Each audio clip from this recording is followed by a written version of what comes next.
The lawyers walked through the diner doors at exactly 10:47 a.m. on a Tuesday, their black suits cutting through the morning breakfast crowd like knives through butter. Amara Johnson was carrying a pot of coffee, refilling Mrs. Henderson's cup for the third time, when she noticed them. 3 men in expensive suits, followed by a 4th man in his early 30s wearing a navy blue blazer and an expression that made her stomach drop. Amara Johnson? The tallest lawyer's voice carried across the diner, and conversation stopped mid-sentence. Forks paused over plates of eggs. Coffee cups hung in the air. She set the coffee pot down on Mrs. Henderson's table with shaking hands. Yes. We need to speak with you about Harold Westbrook. The lawyer's face was stone, giving nothing away. It's urgent. The younger man in the blue blazer stepped forward. His jaw was tight, his dark eyes angry. I'm Julian Westbrook, Harold's grandson. And we need to talk about what you've been doing to my grandfather. Amara's heart hammered against her ribs. The eviction notice in her purse suddenly felt heavier. The medical bills stacked on her kitchen counter flashed through her mind. The way Harold had smiled at her yesterday morning, pressing an envelope into her hands, insisting she take it. For Destiny's treatment, he'd said.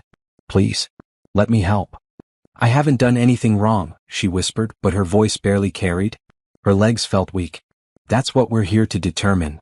Another lawyer opened a briefcase, pulling out a stack of papers. We have documentation showing significant financial transfers from Mr. Westbrook's accounts to yours over the past 6 months. We need to discuss your relationship with our client. The diner had gone completely silent. Amara could feel every eye on her. Her coworker Brenda stood frozen by the kitchen door. Mr. Patterson, the owner, started walking toward them, his face concerned. Harold is my friend, Amara said, her voice stronger now despite the trembling in her hands. He's been coming here for months. I've never asked him for anything. Julian laughed, but there was no humor in it. Right. You just happened to befriend a wealthy, elderly man whose late wife left him a real estate empire worth millions. Convenient. Heat flooded Amara's face. Shame mixed with anger. It's not like that. Then explain the transfers. Explain why a waitress is receiving thousands of dollars from my grandfather. Julian's voice rose. Explain why an old man who barely knows you is paying your rent, your daughter's medical bills, and God knows what else. Julian. The oldest lawyer put a hand on the young man's shoulder. Let's handle this properly. But Julian shook him off. No. I want answers. My grandfather is 78 years old. He's vulnerable. And I will not stand by while someone takes advantage of him. Amara's eyes burned with tears, but she wouldn't let them fall. Not here. Not in front of everyone she worked with, everyone in her neighborhood who came to this diner. Harold offered to help me. I didn't ask. I would never. They all say that, Julian cut her off. Every person who preys on the elderly says they didn't ask. That the victim offered. It's textbook elder abuse. The words hit Amara like physical blows. Elder abuse. The room spun slightly. She grabbed the back of a chair to steady herself. This couldn't be happening. Harold was her friend. He'd sat with her on her worst days. He'd listened when she cried about Destiny's diagnosis. He'd held her hand when she showed him the eviction notice last month, tears streaming down her face as she apologized for being emotional. I need you to sit down, the tall lawyer said, gesturing to an empty booth. We have questions and we'd prefer to handle this civilly rather than involving the police at this stage. Police. The word made Amara's knees buckle slightly. She had a 6-year-old daughter at home with her neighbor. Destiny needed her. The medical appointments. The prescriptions. The special diet. If something happened to Amara, if she was arrested, what would happen to Destiny? Please, she whispered, looking at Julian. Really looking at him. He had Harold's eyes, the same deep brown, but where Harold's were warm and kind, Julian's were cold with suspicion. Please just call Harold. He'll explain. This is all a misunderstanding. My grandfather isn't taking my calls right now, Julian said bitterly. Apparently he's too busy with his new friend to speak with his own family. Before Amara could respond, Mr. Patterson reached them. What's going on here? Amara, are you all right? Sir, this is a private matter, one of the lawyers said. This is my diner, Mr. Patterson replied firmly. And Amara is one of my employees. If you're accusing her of something, I have a right to know. We're not accusing, the tall lawyer said smoothly. We're investigating concerning financial transactions between Ms. Johnson and our client. Harold Westbrook, Mr. Patterson said, recognition crossing his face. The old man who comes in every morning. Sits at booth 7. That's him, Julian said. And apparently he's been funding Ms. Johnson's lifestyle for the past 6 months. Lifestyle? Amara's voice cracked. I work 60 hours a week. I take the bus because I can't afford a car. My daughter has a chronic illness that requires constant treatment. Harold offered to help because he's a kind person, not because I manipulated him. We'll see what the evidence shows, the lawyer said, opening his briefcase further. Now if you'll sit down we can begin. Amara looked around the diner. Mrs. Henderson looked concerned. Tommy, the cook, stood in the kitchen doorway with his arms crossed. Brenda had tears in her eyes.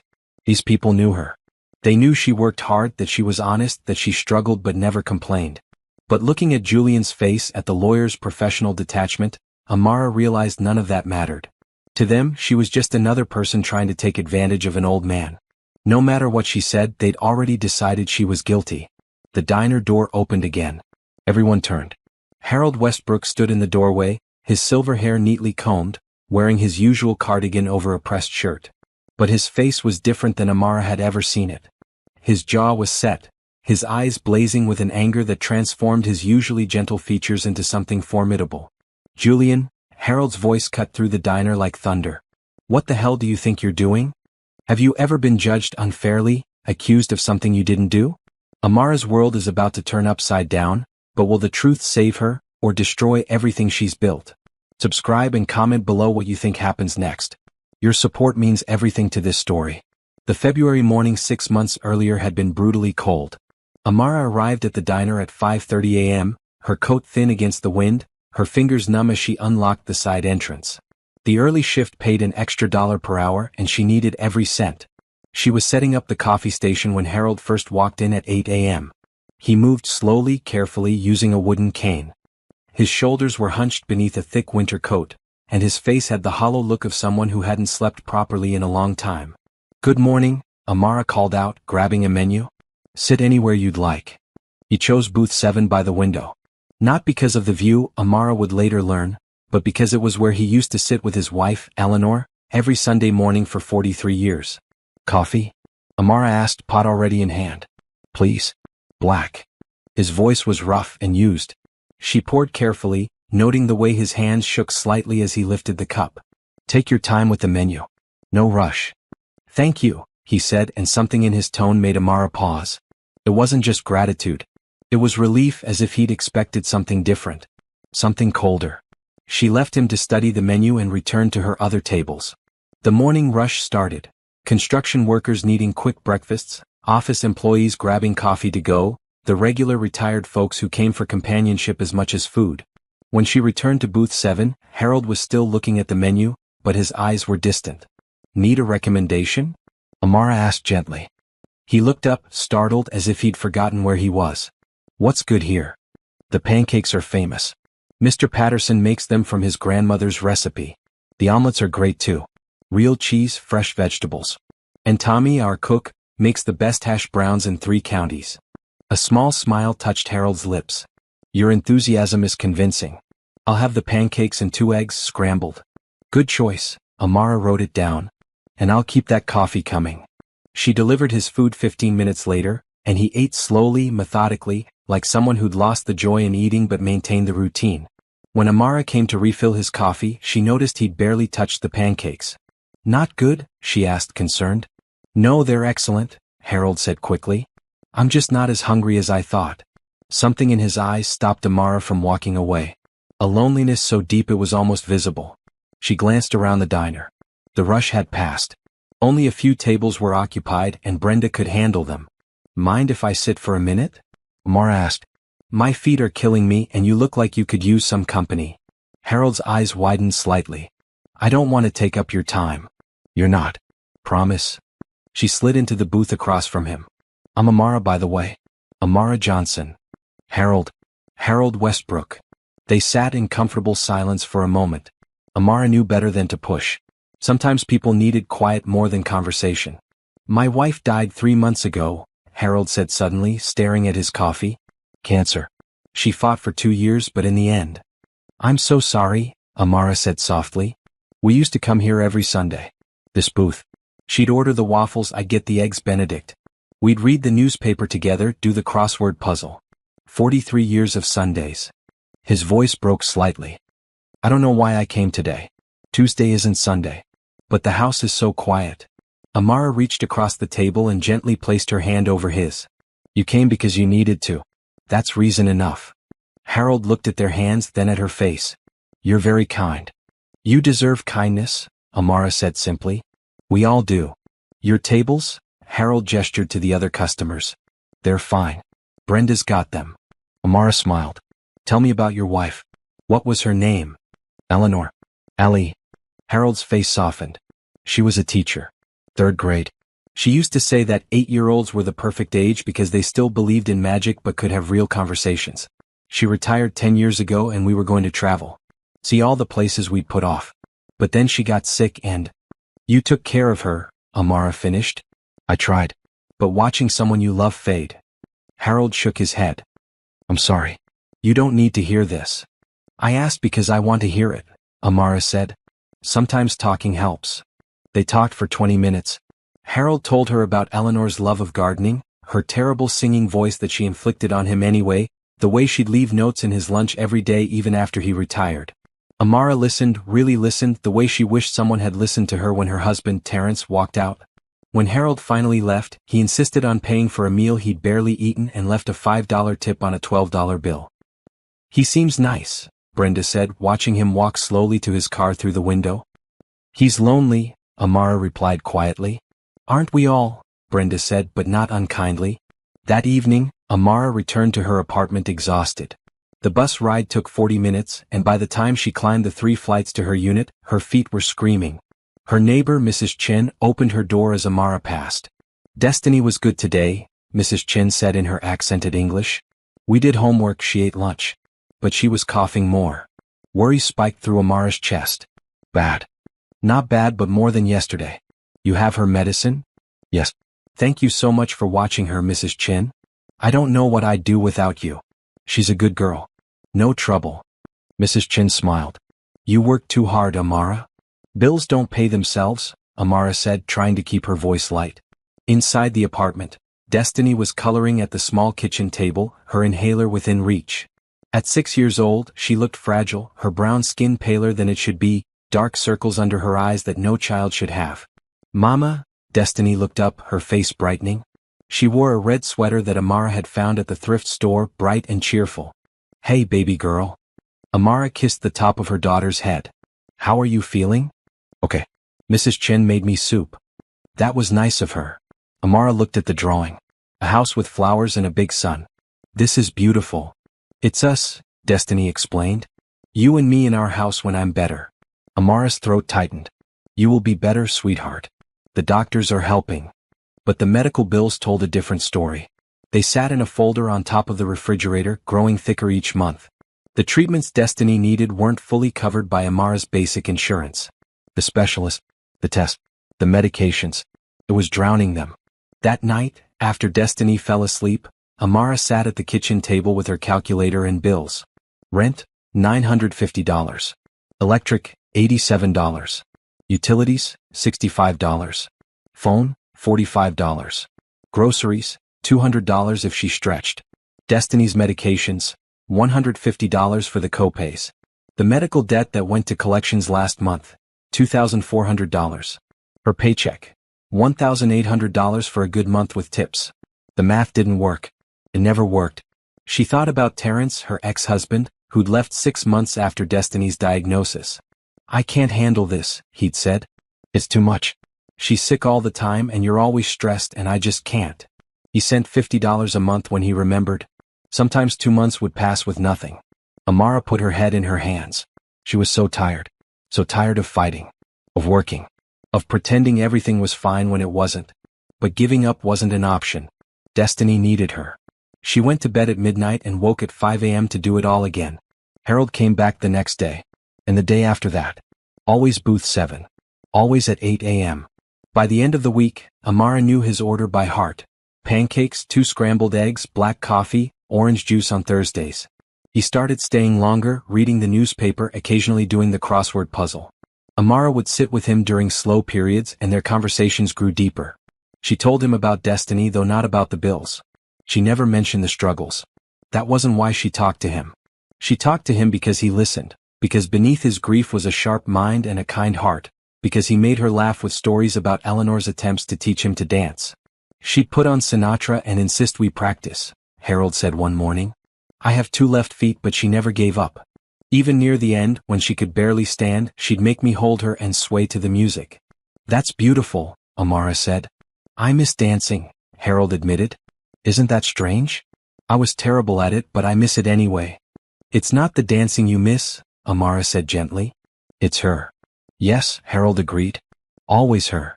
By the end of February, Harold's face had changed. The hollow look had faded. He smiled more. He started ordering full breakfasts and actually finishing them. One day he brought Amara a book. I was cleaning out Eleanor's things, he explained. She loved children's books. This was one of her favorites. I thought your daughter might enjoy it. The book was The Secret Garden, beautifully illustrated, clearly expensive. Amara's first instinct was to refuse. But looking at Harold's hopeful face, she remembered the story's principle: accept with gratitude. Thank you, she said, emotion thick in her voice. Destiny will love this. Good, Harold said, looking pleased. Ellie would have wanted it to go to a child who'd appreciate it. Amara took the book home that night and Destiny's eyes went wide. It's so pretty, Mama. A friend gave it to me, Amara said. For you. They read it together, Destiny curled against Amara's side, and for that hour the bills and the sickness and the fear all faded. There was just a mother and daughter, lost in a story about a girl who found healing in a garden. That night Amara thought about Harold and felt grateful. Not for the gift itself, but for the reminder that kindness still existed in the world. She had no idea how much that friendship would come to mean, or how much it would cost them both before everything was over. March brought warmer weather and with it a routine solidified. Harold arrived at 8 a.m. every morning without fail. Rain, shine, or the one morning when snow came late and made the roads treacherous. He was there in booth 7 waiting for his coffee. You didn't have to come in this weather, Amara said that snowy morning, concerned. The roads are terrible. I have nowhere else to be, Harold said simply. And I look forward to my breakfast here. Just breakfast. Amara teased gently. And the company, Harold admitted with a small smile. Their friendship deepened naturally. Harold told Amara about his work history, how he'd started with one rental property 40 years ago and built it slowly into a real estate portfolio. Nothing fancy, he insisted. Small apartment buildings, a few commercial properties. Eleanor and I were careful with money. Saved more than we spent. Amara told him about her childhood in North Carolina, growing up with her grandmother after her mother died young. About meeting Terrence in college, how charming he'd been, how everything fell apart when things got difficult. Some people run from hard times, Harold observed. Says more about them than you. I keep telling myself that, Amara said. But some days it's hard not to wonder what I did wrong. You chose wrong. That's all. Doesn't make you wrong. Harold squeezed her hand across the table. You're doing an incredible job with your daughter.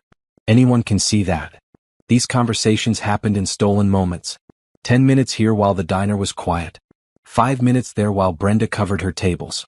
Amara never neglected her work, but she prioritized Harold's well-being too. She noticed when he looked tired. When he seemed sad. When he needed to talk or needed quiet. Other regulars noticed too. Mrs. Henderson, who came in every Wednesday for the lunch special, commented on it. That old man really looks forward to seeing you. He's lonely, Amara explained. His wife died. He doesn't have much family. Well, you're good for him. He smiles now. When he first started coming, he looked like death warmed over. Amara also noticed things about Harold. The way his clothes, though clean and neat, were starting to look worn. How he'd button his cardigan wrong sometimes. Small signs that he was struggling with daily tasks. One morning in mid-March, she noticed his hands were shaking worse than usual as he tried to cut his pancakes. Let me help, she said quietly, not wanting to embarrass him. I'm fine, Harold said, but his voice was tight with frustration. I know. But humor me. Amara cut the pancakes into smaller pieces quickly, efficiently, then stepped back. There. Now they're easier to manage. Harold looked at her, and his eyes were suddenly wet. Thank you. Anytime. That same week, Destiny's school called Amara at work. Mrs. Johnson, Destiny had a coughing fit in class. The nurse thinks you should pick her up. Panic flooded through Amara. I'll be right there. She rushed to Mr. Patterson. I'm so sorry. I have to leave. My daughter's school called. Go, he waved her off. Is she okay? I don't know yet. At the school, Destiny was in the nurse's office. Her breathing labored despite her inhaler. Has this happened before? The nurse asked. Sometimes, Amara admitted. Usually we can manage it at home. I think she needs to see her doctor today. The problem? Destiny's specialist appointment wasn't until next week, and urgent care visits cost $200 up front. Money Amara didn't have. She took Destiny home instead, called the doctor's office and begged for an earlier appointment. They couldn't fit her in until Friday. 3 days away. That night, Amara barely slept, listening to Destiny's breathing, ready to rush her to the emergency room if it worsened. By morning, Destiny seemed better and Amara went to work exhausted. Harold took one look at her face when she served his coffee and knew something was wrong. What happened? Amara tried to brush it off. Just a rough night. Amara. His voice was gentle but firm. Tell me. So she did. Not meaning to, but the words tumbled out. The school call. Destiny's breathing. The cost of urgent care. The Friday appointment that felt too far away. Let me help, Harold said immediately. No, Amara said automatically. I can't ask you to do that. You're not asking. I'm offering. Harold pulled out his wallet. How much do you need for urgent care? Harold, no. That's not why I told you. I just needed someone to listen. I know, but I'm still offering. Please, let me do this. Amara felt tears pressing at her eyes. I can't take your money. It's not taking if I'm giving freely. Amara, I have more money than I know what to do with. Eleanor and I never had children. No grandchildren to spoil. The money just sits there. Let me use it for something meaningful. For someone I care about. His words were so sincere, so earnest, that Amara felt her resistance crumbling. She thought about Destiny struggling to breathe. About waiting 3 more days while her daughter suffered. $200, she whispered. For the urgent care visit. Harold pulled out $300 bills. Take it. All of it. For the visit and medications. I can't. You can. And you will. Because your daughter needs it and I'm offering it freely. Harold pressed the bills into her hand. Please. It would make me happy to know I helped. Amara looked at the money in her hand, then at Harold's face. She saw genuine concern there. Genuine caring. And she remembered the story's principle. When offers are made, accept them with gratitude. Thank you, she said, her voice thick with emotion. Thank you so much. You have no idea what this means. I think I do, Harold said softly. Now go. Take your daughter to urgent care. Don't wait until Friday. Amara did. That afternoon, she took Destiny to the clinic, and the doctor prescribed a stronger inhaler and a course of antibiotics for a respiratory infection that had been developing. You did right bringing her in, the doctor said. This could have gotten worse.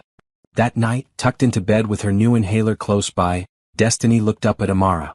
I feel better, Mama. Good baby. That's good. Was it expensive? Don't worry about that.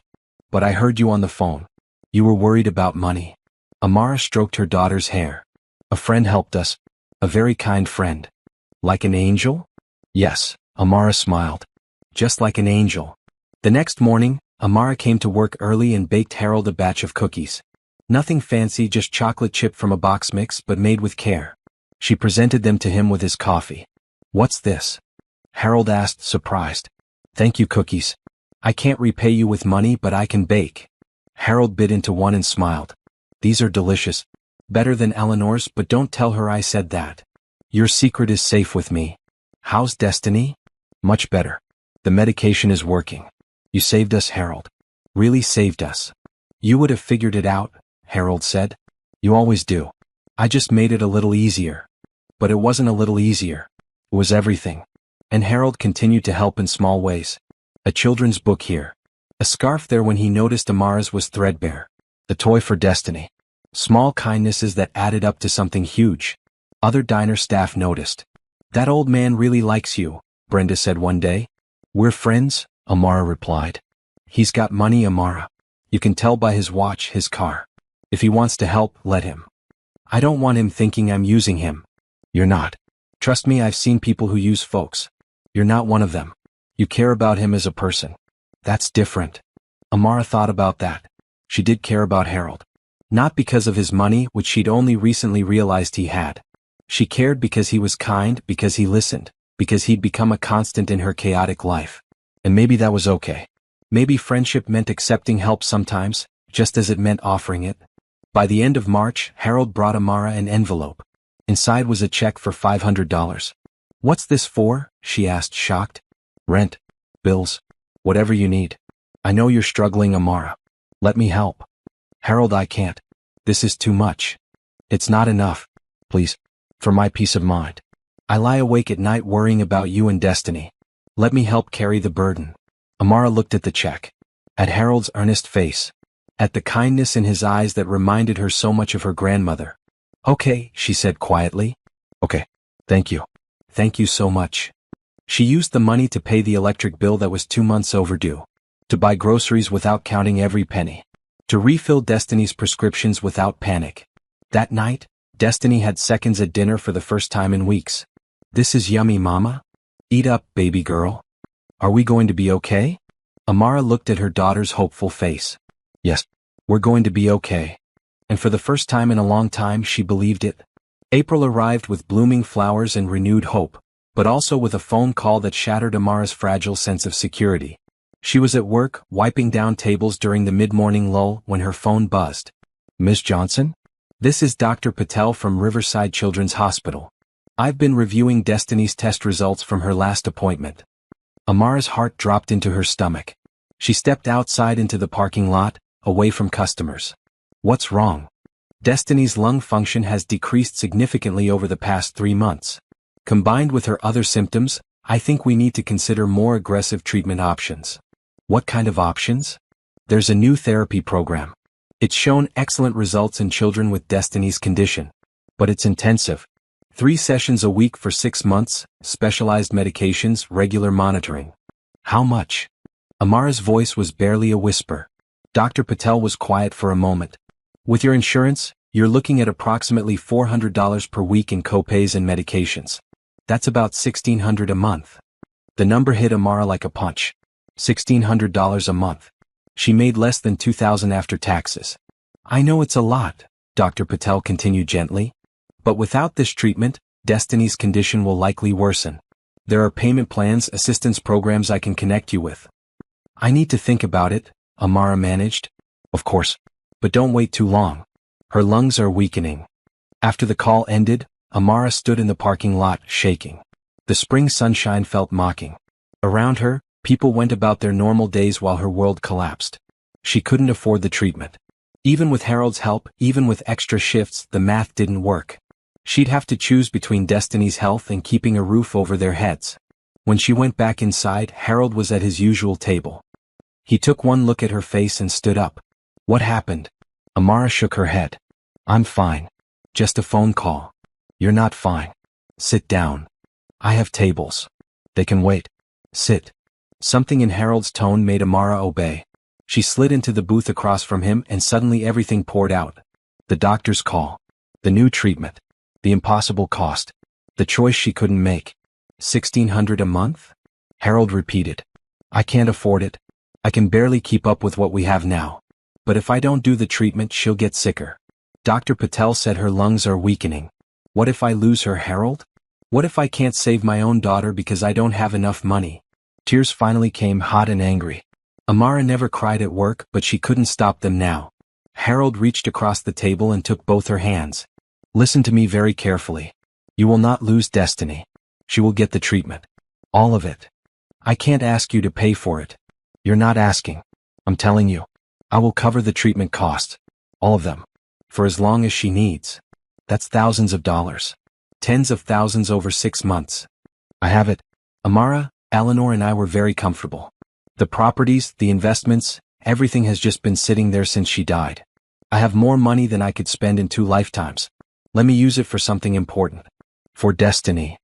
"It's too much," Amara whispered. "It's not enough. That little girl deserves every chance at a healthy life.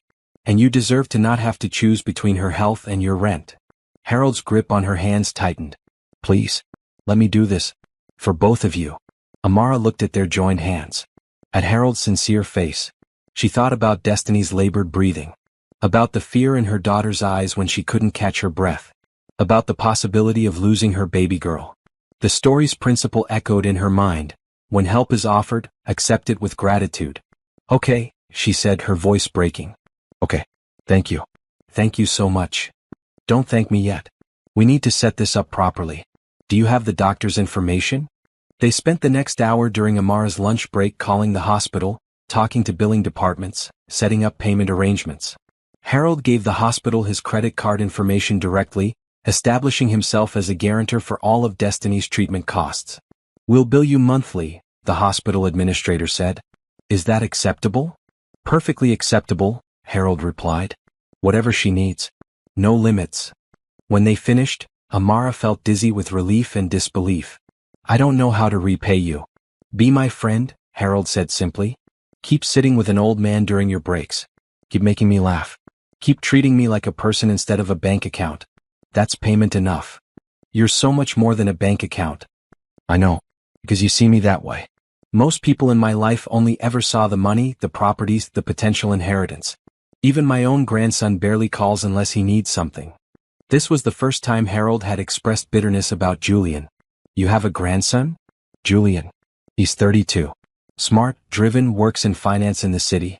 But after Eleanor died he called once a month, maybe. Always rushing off the phone. Too busy for an old man. Harold's voice was sad. I don't blame him. Young people have their own lives. But it's lonely. Have you told him how you feel? What's the point? He'd just feel guilty, visit out of obligation. I'd rather have no visits than forced ones. Harold shook his head. Sorry? That's not your problem. Your feelings are never a problem, Amara said gently. You listen to mine all the time. They sat quietly for a moment. Then Harold smiled. Tell me about Destiny. What is she like? Besides books. She loves drawing. Colors. She wants to be an artist when she grows up. She draws these elaborate pictures of gardens and houses and families. Always bright colors. Always happy scenes. Eleanor would have loved her. I wish they could have met. Me too. Harold paused. Would it be alright if I met Destiny? I don't want to overstep. But I'd like to meet the little girl I'm helping. Amara's heart swelled. She'd love to meet you. How about this Sunday? I'm off. You could come for lunch. Nothing fancy, just sandwiches and soup. But Destiny would be so excited. I'd be honored. That Sunday, Harold arrived at Amara's apartment with a bouquet of bright flowers and a wrapped package. The apartment was tiny, the furniture secondhand, but Amara had cleaned until everything shone. Destiny answered the door wearing a green dress Amara had bought at a thrift store, carefully ironed. Her eyes went wide at the sight of Harold. Are you Mama's friend? The one who got me the book. I am, Harold said, bending down to her level. You must be Destiny. Your mama has told me wonderful things about you. I'm 6. I like to draw and read and I'm going to be an artist. The words tumbled out in typical 6-year-old fashion. An artist? How wonderful. I brought you something. Harold handed her the wrapped package. Inside was a set of professional colored pencils, 60 colors in a beautiful wooden case. Destiny gasped. These are so pretty. For all your artwork, Harold explained. Say thank you, Amara prompted. Thank you, Mr. Harold. Destiny threw her arms around Harold's legs, hugging him tight. Harold's eyes went misty. You're very welcome, sweetheart. Lunch was simple but happy. They ate sandwiches at the small kitchen table, and Destiny chattered about school, her friends, her favorite colors. Harold listened attentively, asking questions, genuinely interested. After lunch, Destiny showed Harold all her drawings. He praised each one, pointing out details she'd included, asking about her color choices. Watching them together, Amara felt something settle in her chest. This was what Destiny needed. Not just medical treatment but people who cared. Family, even if it wasn't traditional family. You have quite a talent, Harold told Destiny. Keep drawing. The world needs more artists. Will you come back? Destiny asked. To see my new drawings? I'd like that very much. From that day forward, Harold became part of their lives. He continued coming to the diner daily, but he also joined them for Sunday lunches. He came to Destiny's school art show. He sent funny cards in the mail. He became the grandfather Destiny had never had. And the treatment began. 3 days a week, Amara took Destiny to the hospital for her therapy sessions. The improvement was gradual but real. Destiny's breathing got easier. The coughing fits decreased. Her energy increased. The treatment is working beautifully, Dr. Patel said after 6 weeks. Her lung function is improving. Whatever you're doing, keep it up. We have help, Amara said simply. Well, it's making all the difference. By mid-May, Destiny was playing with other kids at school for the first time in months. She drew pictures of Harold with their family, a tall old man with white hair standing next to a woman and a little girl, all holding hands under a bright yellow sun. That's us, Destiny explained. My family. Amara looked at the drawing and felt tears prick her eyes. It's perfect, baby. But not everything was perfect. Bills were still piling up. The eviction notice arrived in late May, 3 months behind on rent, pay or vacate within 30 days. Amara tried to hide it, but Harold noticed everything. What's that paper you keep checking? Nothing. Just bills. Amara. She showed him the eviction notice. I've been putting everything toward groceries and utilities. The rent keeps getting pushed aside. The landlord has been patient, but his patience is running out. Harold didn't hesitate. How much do you owe? $2,800. But Harold, you're already paying for Destiny's treatment. I can't ask for more. You're not asking. I'm offering. No child should lose her home while fighting to stay healthy. Give me your landlord's information. This is too much. You've already done so much. And I'll keep doing it. Because that's what people who care about each other do. They help. Harold's voice was firm. Please. Let me handle this. Amara thought about Destiny. About stability. About not having to pack up and move while her daughter was in treatment. Okay, she whispered. Okay. Thank you. Harold paid the back rent that week and 3 months forward. When the landlord called to confirm, he couldn't hide his surprise. Someone really paid all this? Yes, Amara said. You've got a good friend. I do. The best. That night she called Harold. The landlord confirmed payment. Harold, I don't have words. You don't need words. Just keep being you. Keep taking care of that beautiful daughter. That's all I need. But there was something different in Harold's voice. A tiredness Amara hadn't heard before. Are you okay? She asked. Just tired. Getting old, I suppose. Maybe you should see a doctor. Maybe. We'll see. They hung up and Amara felt a flicker of worry. But she pushed it aside. Harold was fine. He had to be. She didn't know that Harold's health was declining. That he'd been hiding his own symptoms, his own doctor's visits, his own concerns. She didn't know that time was running out. But she would find out soon enough. June brought summer heat and longer days, but it also brought changes in Harold. Subtle at first, then impossible to ignore. He started arriving at the diner later, at 8:30 instead of 8 a.m. His steps were slower, more careful. He'd forget his reading glasses and squint at the menu even though he ordered the same thing every day. Twice he called Amara Eleanor by accident, then caught himself with an embarrassed laugh. I'm sorry. My mind wanders these days. It's okay, Amara assured him. You miss her. That's natural. But worry not at her. One morning, Harold's hands shook so badly he couldn't hold his coffee cup without spilling. Amara sat down across from him, ignoring the full diner. Harold, when did you last see a doctor? I'm fine. Just old age. You're 78, not 98. And you're not fine. Please, see a doctor. Harold was quiet for a long moment. I have been seeing doctors. Multiple doctors, actually. Amara's stomach dropped. What's wrong? My heart. It's not working as well as it should. They've put me on medication, changed my diet, all the usual things. But it's degenerative. It will get worse. Harold.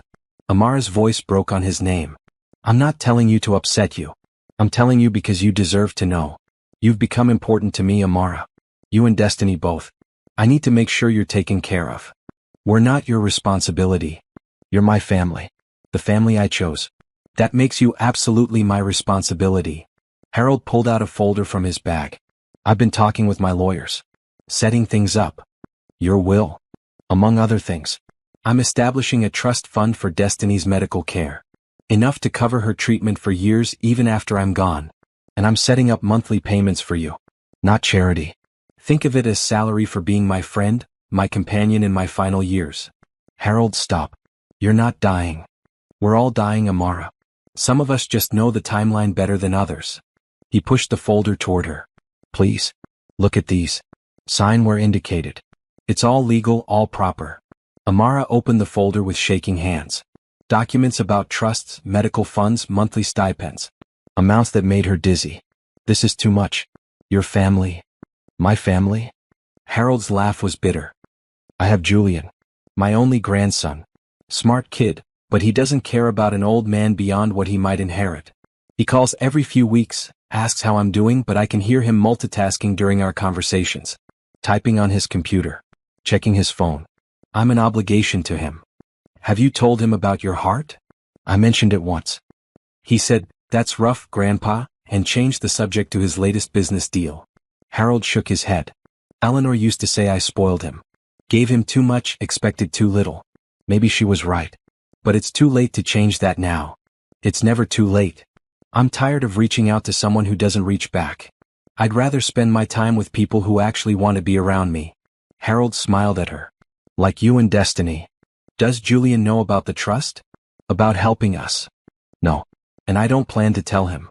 He'll find out eventually, I suppose. But by then everything will be settled. A chill ran down Amara's spine. You're talking like you're saying goodbye. I'm talking like I'm being realistic. I could have 5 years. I could have 5 months. The doctors aren't sure. So I'm making arrangements now while I'm still clear-headed enough to do it properly. Over the next few weeks, Harold's lawyer came to the diner 3 times. Amara signed papers, felt guilty about it, but remembered Harold's words. This was what he wanted. What made him happy. You're giving that girl security, Harold said. Purpose. A reason to use my money for good instead of letting it sit in banks making other bankers rich. You could leave it to charity. I am leaving some to charity. Eleanor's favorite causes. But the bulk is going to people I care about. Destiny. A few others who were kind to us over the years. Julian will be angry. Julian will be fine. He has his own career, his own money. He doesn't need mine. But you do. Destiny does. And I want to give it to you. The summer progressed. Destiny's health continued improving. She was running now, playing, no longer the fragile child who couldn't catch her breath. Dr. Patel was amazed. Her lung function is almost normal. Whatever treatment protocol we're using, it's working better than I hoped. She's a fighter, Amara said. She has a good support system. That matters more than people realize. Harold continued his daily visits, but his appearances grew more sporadic. Some days he was sharp as ever. Other days he seemed confused, distant. He'd asked the same question twice. Forget what he'd ordered. One morning in late June he didn't come at all. Amara called his cell phone. No answer. She called his home number. No answer. Panic rising, she asked Mr. Patterson if she could leave early. It's an emergency. My friend, the old man who comes in every morning, he's not here and he's not answering. Go, Mr. Patterson said immediately. Take care of it. Amara had Harold's address from the legal documents. She took the bus across town to an upscale neighborhood she'd never visited. The houses were large, set back from the street, surrounded by perfect lawns. Harold's house was a 2-story colonial, painted pale yellow with white shutters. The lawn needed mowing. Newspapers were piled by the front door. Amara rang the doorbell. Knocked. Called out. Nothing. She tried the door. Unlocked. Harold? She called, stepping inside. It's Amara. I'm coming in. The house was dim, curtains drawn. It smelled stale and used. She found Harold in the living room, sitting in an armchair, staring at a photo of him and Eleanor on their wedding day. Harold? She rushed to him. Are you okay? He looked up slowly as if coming from far away. Amara? What are you doing here? You didn't come to the diner. I was worried. What day is it? Thursday. June 28th. Thursday, Harold repeated, confused. I thought it was Tuesday. Amara knelt in front of him. Harold, have you eaten today? He looked around vaguely. I'm not sure. Taken your medication? I don't remember. This was worse than she'd thought. I'm calling your doctor. No. I'm fine. Just tired. You're not fine. You forgot what day it is. You haven't eaten. You're not taking your medication. Amara pulled out her phone. I'm calling. And you're not arguing. Harold was too weak to argue. Amara called his doctor's office, explained the situation, and they advised taking him to the emergency room. I'll call an ambulance, Amara said. No ambulance. Too expensive. Harold, your heart. Then drive me. But no ambulance. Amara called a taxi. Couldn't afford it, but this was an emergency. At the hospital, Harold was admitted immediately. Tests showed his heart was functioning at 40% capacity. His medications needed adjusting. He was dehydrated and malnourished. He hasn't been taking care of himself, the doctor told Amara in the hallway. Does he live alone? Yes. He shouldn't. At this stage he needs monitoring. Either family or a care facility. He has a grandson. I can call him. Amara found Julian's number in Harold's phone. Took a deep breath. Dialed. Grandpa. Julian's voice was distracted. Is everything okay? This isn't your grandfather. I'm Amara Johnson. I'm a friend of Harold's. He's in the hospital. Silence. Then, what happened? His heart. He forgot to take his medication. He's going to be okay, but the doctors say he shouldn't be living alone anymore. Which hospital? Amara told him. Julian promised to come immediately. He arrived 2 hours later, still in his work clothes, a maroon tie loosened around his neck. He was tall, athletic, with Harold's eyes and a jawline that could cut glass. Handsome but cold. Where is he? Julian demanded. Room 412. He's sleeping now. Julian barely glanced at Amara as he rushed past. She followed more slowly, giving him space. Through the door, she watched Julian at Harold's bedside, his face a mix of worry and anger. When Harold woke, their conversation was tense. Why didn't you call me? Julian demanded. Why did a stranger have to call? I didn't want to bother you. Bother me? You're in the hospital with heart failure and you think that's bothering me? You're always busy. That doesn't mean I don't care. Julian's voice cracked. You're my grandfather. You're all I have left. Amara stepped into the hallway, giving them privacy. But she heard Harold's response. Then act like it. You call every few weeks for 5 minutes. You haven't visited in months. I had to collapse for you to show up. The argument continued, painful to overhear. Family dynamics Amara had no part in. She sat in the waiting area, checking her phone. Mrs. Chen had texted, Destiny was fine, don't worry.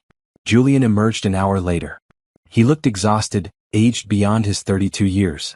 Thank you for calling me, he said stiffly to Amara. And for bringing him here. Of course. Harold is important to me. Something flickered in Julian's eyes. Suspicion? How do you know my grandfather? He comes to the diner where I work. We're friends. Friends? Julian repeated, his tone suggesting he didn't quite believe it. Yes, friends. Julian studied her for a long moment. I'm sure we'll be seeing more of each other. I'll be arranging care for my grandfather. It wasn't said warmly. It was a warning. Amara felt a chill but pushed it aside. Julian was just protective. That was natural. But as she left the hospital, she couldn't shake the feeling that something had shifted. That Julian's arrival meant trouble. She had no idea how right she was. The scene at the diner had frozen. Harold stood in the doorway, his face transformed by anger, while Julian and the lawyers stood near Amara like predators surrounding prey. The morning customers watched with wide eyes, their breakfasts forgotten. Julian, Harold repeated, his voice cutting through the silence. I asked you a question. What are you doing here? Protecting you, Julian said, but his confidence wavered. Grandpa, this woman has been taking advantage of you. We found evidence of large financial transfers, payments, gifts. You've given her thousands of dollars. Tens of thousands actually, Harold said calmly, walking further into the diner. He used his cane, but his steps were deliberate, steady. And every penny was given freely and with full knowledge of what I was doing. You're not well, Julian tried. Your heart condition, the medications, they can affect your judgment. My judgment is fine. Better than yours, apparently. Harold reached Amara and put a hand on her shoulder. This woman is my friend. She has shown me more kindness in 6 months than you've shown in 6 years. The lawyers exchanged uncomfortable glances. One of them, the tall one who'd done most of the talking earlier, cleared his throat. Mr. Westbrook, we're simply insuring. You're insuring nothing. Who hired you? Your grandson. He was concerned about potential elder abuse. Elder abuse? Harold's laugh was sharp. Julian, let me make something very clear. Amara Johnson has never asked me for a single cent. Not once. Every dollar I've given her has been offered freely because I wanted to help her and her daughter. She tried to refuse multiple times. I had to convince her to accept. People who manipulate the elderly are good at making it seem voluntary, Julian said, but his voice was less certain now. Manipulate. Harold's anger flared again. That woman works 60 hours a week trying to support a chronically ill child. She lives in a tiny apartment, takes the bus everywhere, skips meals to save money. When I found out about her situation, I chose to help. That's not manipulation. That's human decency. Amara stood silently, tears running down her face. She wanted to speak, to defend herself, but the words wouldn't come. Mr. Patterson stepped forward. I can vouch for Amara. She's worked here for 3 years. Honest, hardworking, never caused a single problem. Harold started coming in as a customer months ago. Their friendship developed naturally. I watched it happen. Several customers voiced agreement. Mrs. Henderson stood up. That girl is an angel. I've watched her help Harold, listen to his stories about his wife, sit with him when he was lonely. There's nothing sinister here, young man. Just kindness. Julian looked around at the sea of defensive faces. His certainty cracked. But the money is mine to give as I see fit, Harold finished. And I see fit to help someone who treated me with dignity and compassion when I needed it most. After your grandmother died, I was drowning. Amara threw me a lifeline. She gave me a reason to get up in the morning, someone to talk to, someone who actually listened. Do you have any idea how lonely I've been? Grandpa, You call every few weeks. 5-minute conversations where you're clearly doing something else. When I told you about my heart condition, you said, "That's rough," and started talking about your job. When I ended up in the hospital last month, a stranger had to call you because you don't check on me enough to notice I was missing. The words hung in the air like accusations. Julian's face went pale. I didn't know it was that bad. Because you didn't ask. You assumed I was fine and went about your life. But Amara asked. Every single day. She noticed when I was tired, when I was sad, when I needed to talk or needed quiet. She showed up at my house when I didn't come to the diner. She took me to the hospital. She cared. One of the lawyers attempted to regroup. Mr. Westbrook, perhaps we could discuss this privately. These are sensitive family matters. There's nothing private about what you did. You came into this diner and publicly accused an innocent woman of elder abuse. You humiliated her in front of her co-workers and customers. You threatened her with legal action. That requires a public apology. Grandpa, I was just trying to protect you. From what? From kindness? From human connection? From someone who actually gives a damn whether I live or die. Harold's voice broke slightly. Julian, I love you. You're my grandson. But you haven't been present in my life. And when someone else stepped in to fill that void, you accused her of crimes. Amara finally found her voice. Harold, it's okay. Julian was scared. I understand. It's not okay, Harold said firmly. And you're too kind. That's part of why I care about you. But this needs to be said. He turned back to Julian. I'm setting up trusts for Amara and her daughter. Medical funds, living expenses, education money. It's all been done legally with proper documentation and evaluations confirming my mental competency. My lawyers can show you the paperwork. How much? Julian asked quietly. Enough to ensure Destiny gets the medical care she needs for the rest of her childhood and Amara doesn't have to work herself to death. The exact amounts are none of your concern. I'm your grandson. I have a right to know. You have a right to nothing, Harold said coldly. I could leave my entire estate to charity and you'd have no legal recourse. But I'm not doing that. You'll still inherit the bulk of my assets. The properties, the investments, most of the liquid cash. But Amara and Destiny get their share first. And there's nothing you can do about it. Julian's face cycled through emotions. Anger, hurt, shame, resignation. Finally, he looked at Amara directly for the first time since Harold arrived. I'm sorry, he said quietly. I was wrong. I made assumptions based on fear, not facts. I was scared of losing my grandfather and I took it out on you. That was unfair. Amara wiped her eyes. You were trying to protect your family. I can't be angry about that.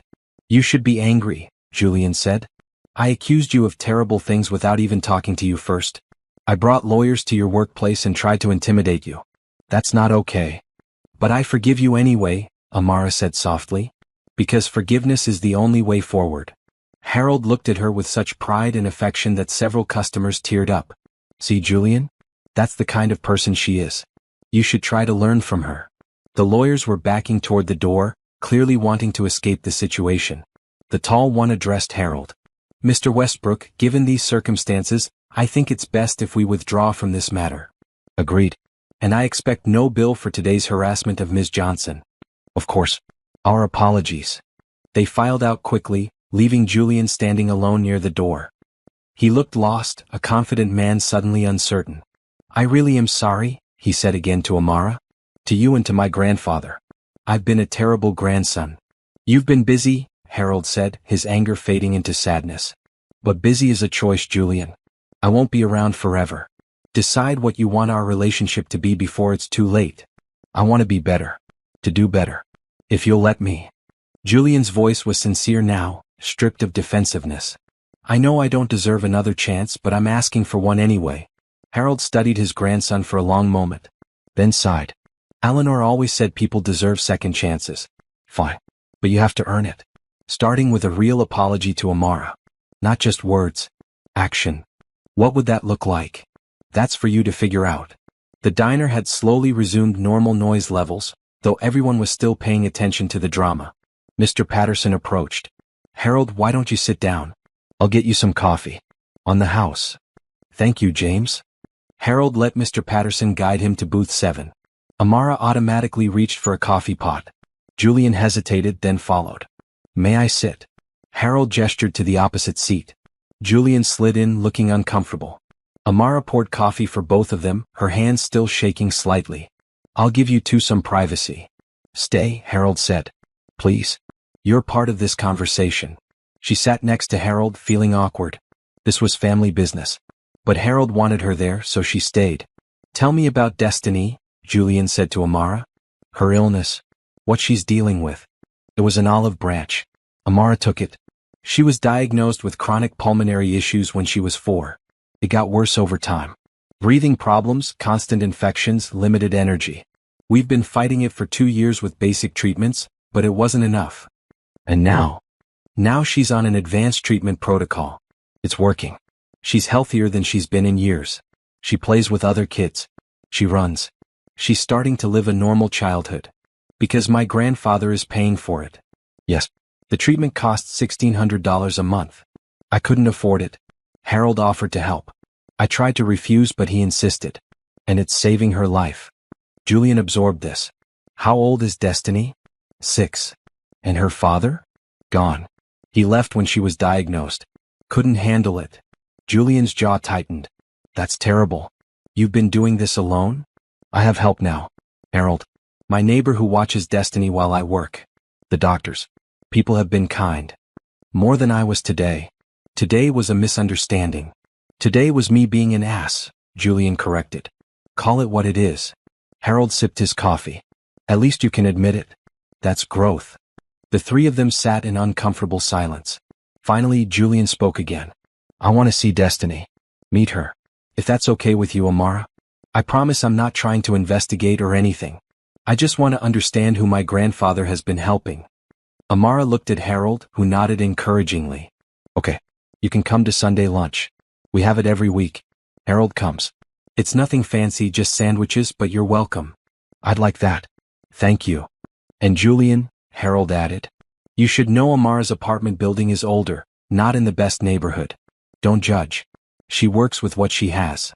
I won't judge, Julian promised. I've learned my lesson about making assumptions. They talked for another 20 minutes. Julian asked about Harold's health, his medications, his doctor appointments. Harold answered honestly. His heart was weak but stable with medication. He might have years, might have months. No one knew. I should have been checking on you more, Julian said, pain in his voice. I got so caught up in work, improving myself, in building my career. I forgot what actually mattered. Well, you remember now. That's something. When Julian finally left, promising to call in a few days, Harold sagged back in the booth. That was exhausting. But necessary, Amara said. He needed to hear those things. Did I go too hard on him? No. You told him the truth. That's what he needed. Harold smiled tiredly. You're very wise for someone so young. I'm 32. Not that young. To someone 78, everyone is young. He squeezed her hand. Thank you for being gracious with Julian. He didn't deserve it, but you gave it anyway. Kindness should always lead, Amara said. Even when it's hard. The rest of the day passed in a blur.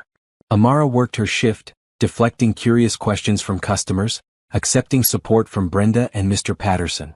When she finally got home that evening, Destiny was drawing at the kitchen table. Mama, you're home late. Sorry, baby. Work was busy. Amara kissed her daughter's head. How are you feeling? Good. We went to the park today with Mrs. Chen. I went on the swings. High ones. Amara's heart swelled. 6 months ago, Destiny couldn't walk to the corner store without getting winded. Now she was swinging at the park. That's wonderful. Is something wrong? You look sad. Not sad. Just tired. It was a long day. Did something happen with Mr. Harold? Children were more perceptive than adults gave them credit for. Sort of. His grandson came to visit. There was a misunderstanding, but it's okay now. Does his grandson like you? I don't think he knows me well enough to decide yet. He should like you. You're the best. Amara pulled her daughter into a hug, breathing in the scent of her shampoo, feeling her strong heartbeat, her steady breathing. This was what mattered. This moment. This child who was alive and healthy. Everything else she could handle. The days following the confrontation at the diner felt strange and tense. Harold came every morning as usual, but there was an undercurrent of worry. He'd apologized multiple times for Julian's behavior, though Amara insisted it was unnecessary. He was protecting you. That comes from love, even if it came out wrong. You're too understanding, Harold said. Most people would be furious. Fury doesn't fix anything. Forgiveness does. What Amara didn't tell Harold was that she'd been having nightmares. Dreams where lawyers took Destiny away, where she lost everything, where kindness was punished instead of rewarded. She'd wake in the middle of the night, sweating, checking to make sure Destiny was still sleeping peacefully in the next room. On Thursday, 3 days after the incident, Julian returned to the diner. It was 2 p.m. between the lunch and dinner rushes. Amara was wiping down tables when he walked in, carrying a large folder and wearing a blue shirt instead of his usual suit. "Hi," he said awkwardly. "Is now a bad time?" "No, it's fine. What can I get you?" "Coffee maybe? And a few minutes to talk if you can spare them." Amara poured him coffee and sat across from him in a booth. Up close, without anger clouding his features, Julian looked more like Harold. The same kind eyes, the same gentle curve to his mouth. "I've been doing research," Julian started. "About you. I hope that's not creepy, but I needed to understand who my grandfather has been helping." Amara stiffened. "Research? Nothing invasive. Just public records, asking around. I talked to your neighbors, some people who come to this diner, your daughter's doctor." He held up a hand. "I know how that sounds, but hear me out. I needed to know if I was wrong, and I was completely wrong." He opened the folder and pulled out several papers. "I talked to Mrs. Chen, your neighbor. She told me about the times you've helped her, translating documents when her English wasn't enough, driving her to appointments even though you don't have a car, just borrowing one from friends. She said you're the kindest person she knows." Amara didn't know what to say. Julian continued. "I talked to Mr. Patterson. He showed me your employment records. 3 years, never missed a shift unless Destiny was in the hospital. Always on time. Always professional. He said you once gave a homeless veteran your last $20 for a meal. He needed it more than I did. See, that's exactly what everyone said you'd say. I talked to Tommy, the cook. He said you tutor his daughter in math for free every Tuesday evening after your shift. I talked to Brenda, your coworker. She said when her car broke down last winter, you organized a collection among the staff and customers to help her with repairs. You donated the most even though you make the least." Amara felt tears prickling. "Why are you telling me this?" "Because I was wrong about you. Completely, totally wrong. You're not someone taking advantage of my grandfather. You're someone who gives to everyone even when you have nothing to give. And somehow, my grandfather recognized that and wanted to help you for once instead of you helping everyone else." He pulled out more papers. "I also talked to Dr. Patel. With your permission, which he got from you this morning." Amara remembered the call. Dr. Patel had asked if he could speak with Harold's grandson about Destiny's case. She'd agreed, not knowing why. "He told me about Destiny's condition. How severe it was. How the new treatment has been like a miracle. He said without it, Destiny would likely have needed a lung transplant within 2 years. The treatment your daughter is receiving costs nearly $20,000 per 6-month cycle. My grandfather is paying all of it." "I know how much it costs," Amara said quietly. "Do you know what it means? My grandfather is literally saving your daughter's life. And you tried to refuse his help. Multiple times, according to him. That's not the behavior of someone trying to take advantage." Julian leaned forward, his eyes serious. "I came here today to apologize. Really apologize. Not just with words but with understanding. I understand now why my grandfather cares about you. You're a genuinely good person in a world that doesn't have enough of them. And instead of celebrating that he found you, I attacked you. I'm ashamed of myself." Amara wiped her eyes.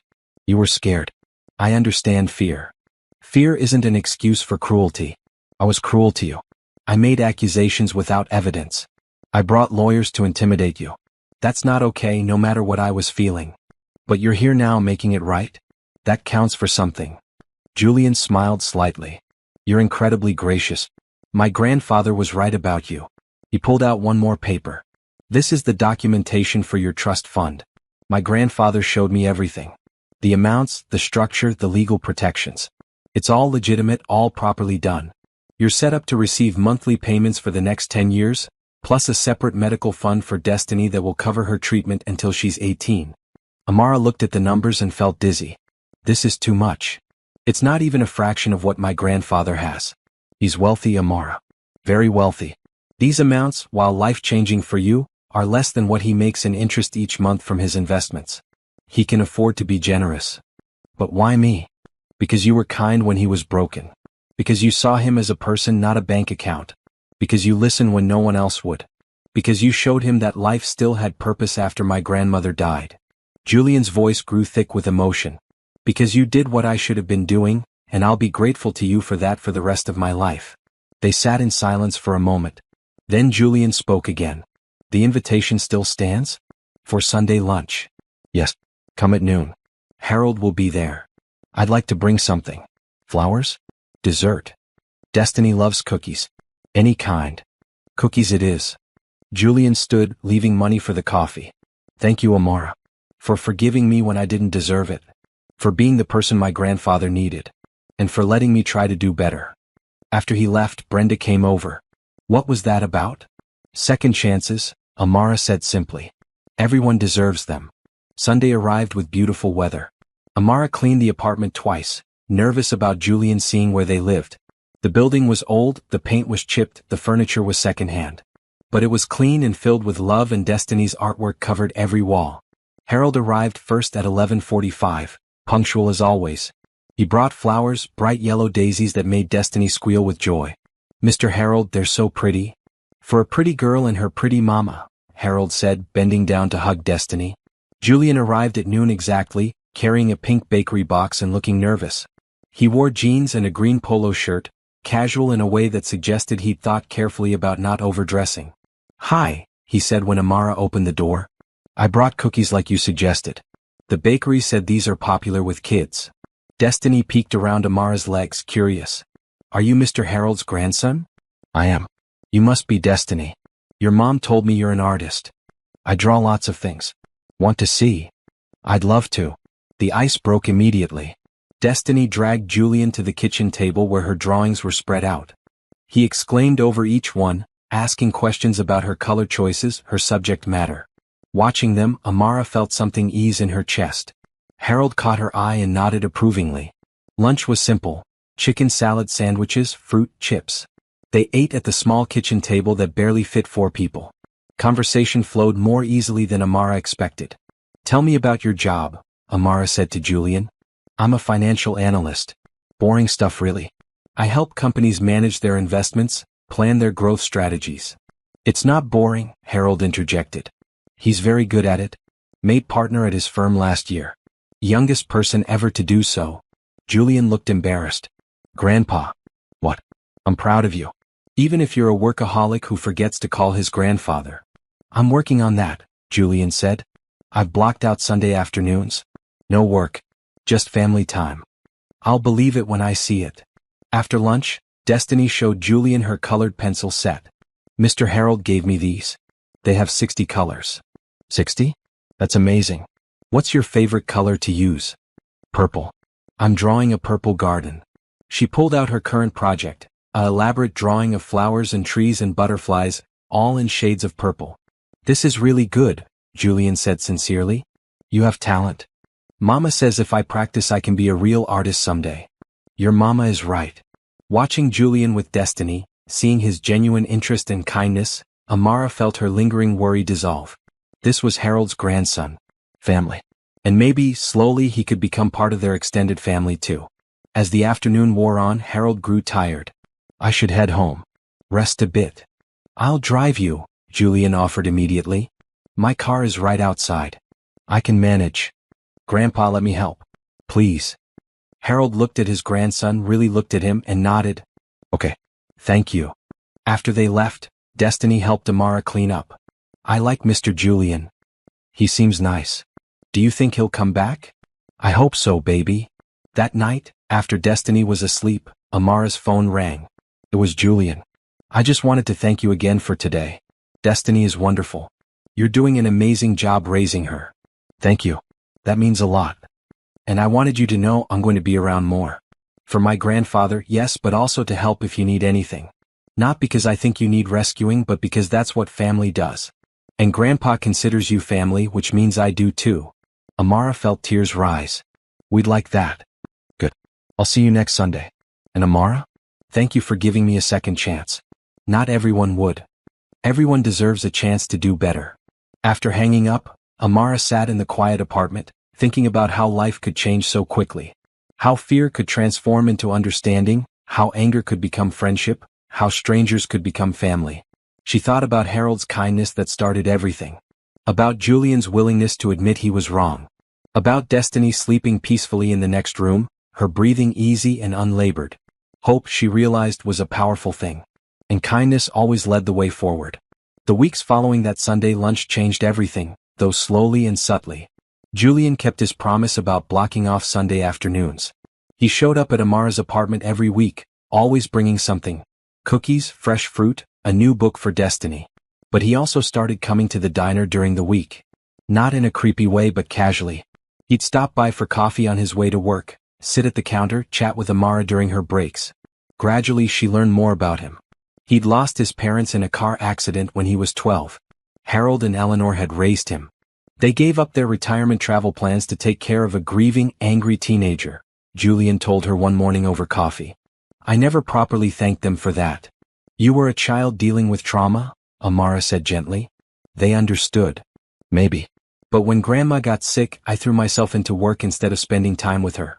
I told myself I was building a future, being practical.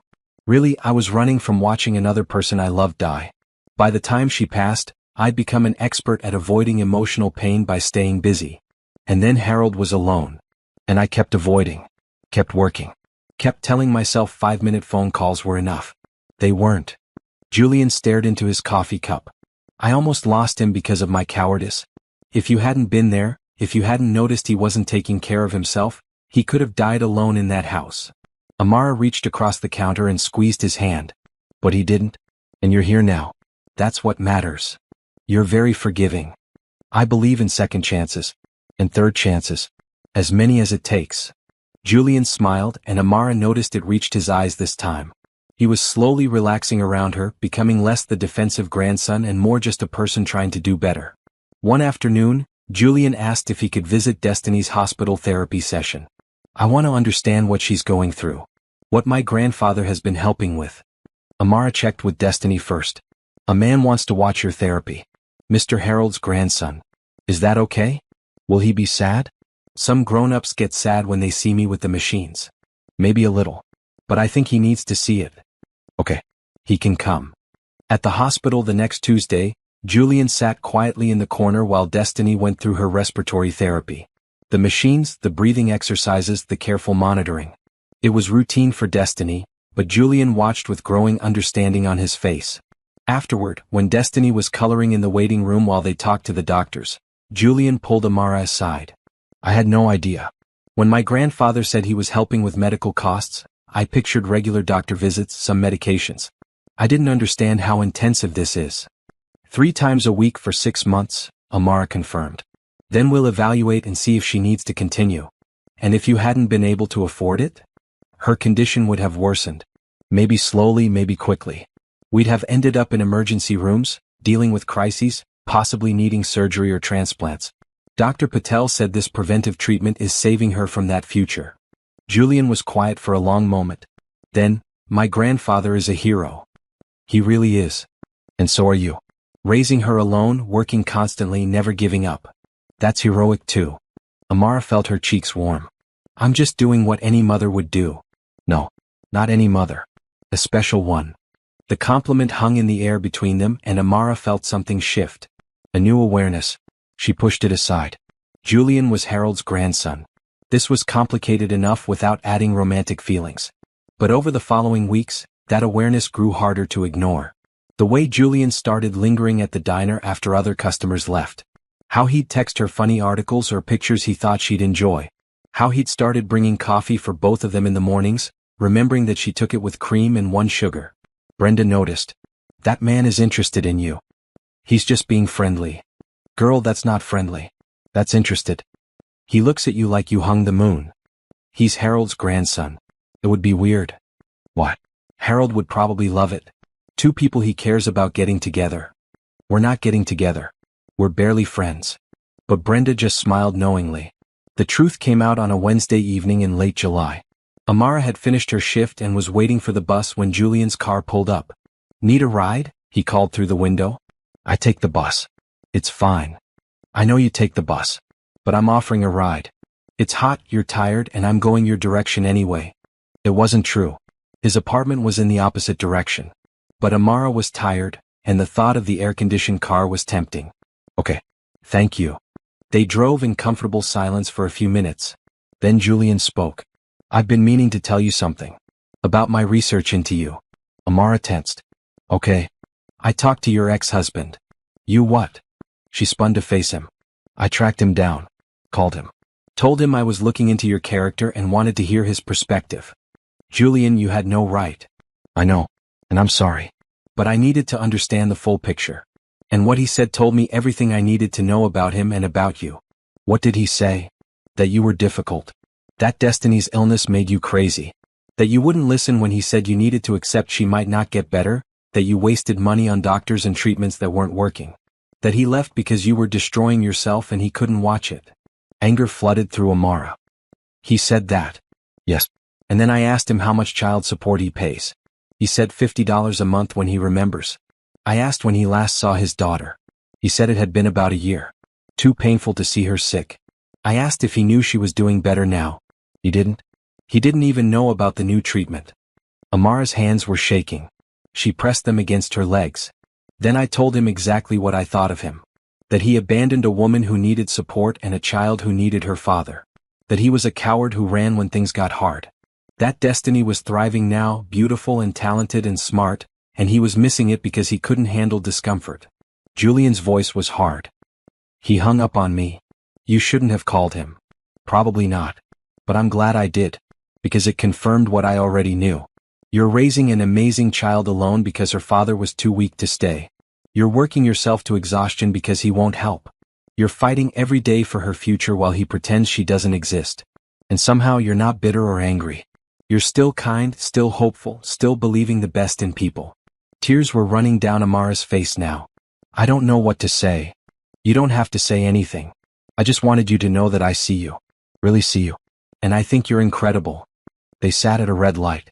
Julian reached over and took her hand. I also want you to know that my grandfather isn't the only Westbrook who cares about you. Amara's heart stuttered. Julian? I'm not asking for anything. I know this is complicated. My grandfather, Destiny's health, everything you're dealing with. I just wanted to be honest. He squeezed her hand gently.